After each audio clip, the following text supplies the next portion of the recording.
नमस्कार शिक्षक साथियों, 25/8/2024 को जो आपका MGGS वाला जो एग्जाम हुआ था उसकी ऑफिशियल आंसर की आ चुकी है। उसमें कौन कौन से क्वेश्चंस डिलीट हुए हैं या एक भी क्वेश्चन उसमें डिलीट नहीं हुआ है, ये सब बातें इस ऑफिशियल आंसर की के साथ अपने को देखने को मिलेंगी। देखिए आपके सामने ये ऑफिशियल लेटर है, ऑफिशियल सूचना है और इसमें क्या लिखा हुआ है। इस कार्यालय द्वारा 25/8/2024 को आयोजित अंग्रेजी माध्यम विद्यालय हेतु स्टाफ चयन परीक्षा 2024 से संबंधित संवर्गों, प्राचार्य और अध्यापक में अन्य संवर्ग के प्रश्न पत्रों की उत्तर कुंजी विभागीय वेबसाइट पर जारी कर दी गई है।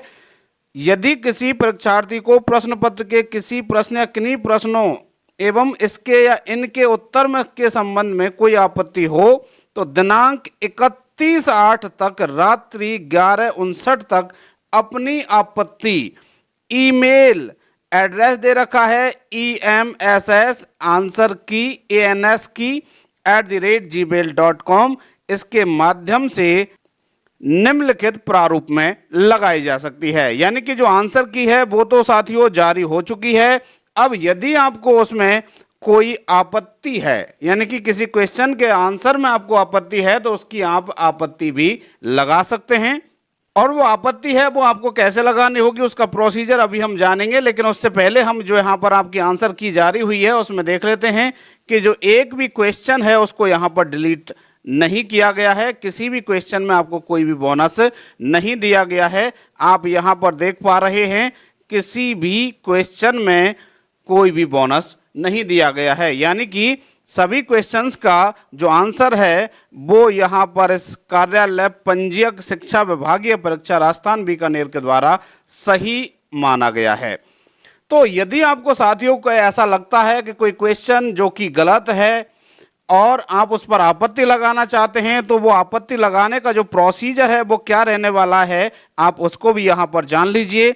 करना क्या है, आपको एक ये जो ईमेल एड्रेस है इस पर मेल करना है। और मेल क्या करना है, ये आपके सामने ये जो फॉर्म दिखाई दे रहा है इस फॉर्म को भरना है। और इस फॉर्म में क्या क्या जानकारियां हैं देखिए, आप कैडर या संवर्ग का नाम लिखना है, जैसे आप प्राचार्य वाले हैं या फिर अध्यापक या अन्य जिससे संबंधित हैं वो आपको यहाँ पर लिख देना है।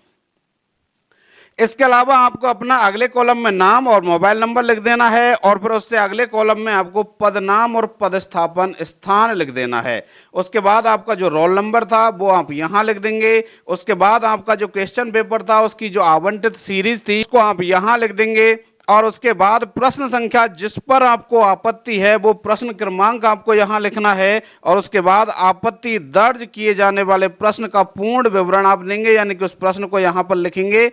और कार्यालय द्वारा जारी उत्तर कुंजी में आपत्ति वाले प्रश्न के उत्तर का क्रम व पूर्ण विवरण देंगे, यानी कि इस आंसर की में उसका कौन सा क्रम सही माना गया है उसका विवरण आप यहाँ देंगे।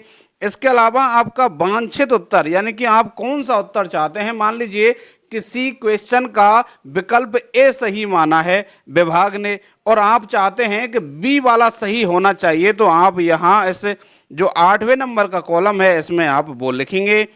इसके आगे आपको क्या लगाना है, प्रमाण सहित संलग्नक लगाना है, यानी कि आपको ऐसे ही आपत्ति नहीं लगा देनी, उसका कोई प्रमाण लगाना है। अब ये जो आपत्ति है वो कब तक लगाई जा सकती है, तो 31/8/2024 तक रात्रि 11:59 तक लगाई जा सकती है। इससे संबंधित कुछ बातें हैं उनको और जान लीजिए आप। एक से अधिक प्रश्नों पर आपत्ति होने पर इसी प्रारूप में अलग अलग आपत्ति दर्ज करानी है, यानी कि एक से ज़्यादा अगर प्रश्नों पर आपको आपत्ति है तो अलग अलग आपको इसी तरीके से करना पड़ेगा। आपत्ति उपयुक्त मेल द्वारा प्रेषित की जानी है, यानी कि मेल से ही भेजनी है। किसी अन्य माध्यम से निर्धारित तिथि के बाद भेजी गई आपत्तियां स्वीकार नहीं होंगी, यानी कि तारीख निकलने के बाद या फिर आप ऑफलाइन वगैरह किसी तरीके से भेजते हैं तो वो मान्य नहीं होंगी। आपत्ति या आपत्तियां केवल एक बार ही ली जाएंगी, केवल एक बार। और इसके अलावा आप देखिए आपत्ति या आपत्तियों को जरिए मेल प्रेषित करते समय प्रमाणित व अधिकृत पुस्तकों के प्रमाण ही मेल में संलग्न व प्रेषित करें, यानी कि जो भी आप उसके लिए अपनी आपत्ति को वैलिडेट करने के लिए कोई भी प्रमाण लगाएंगे उसमें अधिकृत पुस्तकें ही होनी चाहिए, प्रमाणित पुस्तकें ही होनी चाहिए। ऐसे प्रमाण के प्रत्येक पृष्ठ पर अपना रोल नंबर व आवंटित सीरीज सहित प्रश्न संबंधित प्रश्न की क्रम संख्या लिखकर हस्ताक्षर सहित अपलोड करें एवं संदर्भ में पुस्तक का नाम, लेखक व लेखकों के नाम, प्रकाशक का नाम, संस्करण वर्ष, पृष्ठ संख्या भी लिखा जाना आवश्यक है। यानी कि इन सब चीज़ों को भी आपको उसमें लिखना है। वांछित प्रमाण पत्र संलग्न नहीं होने की स्थिति में आपत्तियों पर विचार नहीं किया जाएगा। यानी कि यदि आप प्रमाण नहीं देते हैं तो आपकी आपत्ति पर कोई विचार नहीं किया जाएगा। मेल के जरिए आपत्ति दर्ज करवाते समय आपत्ति के पक्ष में लगाए जाने वाले प्रमाणों की स्पष्ट, लेजिबल एंड क्लियर, मतलब जो पढ़ी जा सके, ऐसी आपको प्रतियां लगानी हैं। तो इस तरीके से आप आपत्ति लगा सकते हैं। तो इस तरीके से साथियों आप अपनी जो सीरीज है उसके अनुसार आप अपने जो क्वेश्चंस हैं उनके आंसर्स आप मिला करके देख लीजिए। और यदि आपको कोई क्वेश्चन में डाउट लगता है तो वो क्वेश्चन आप मुझे कमेंट करके बता दीजिएगा और मैं आपको यह जानने में मदद करूंगा कि जो क्वेश्चन है वो डिलीटेबल है या नहीं है। तो आप क्वेश्चन वो मुझे कमेंट करके बता सकते हैं और आपके इस विभागीय आंसर की के अनुसार कितने मार्क्स बन रहे हैं वो भी आप मुझे कमेंट करके बता सकते हैं। मिलते हैं अगली वीडियो में, तब तक के लिए धन्यवाद।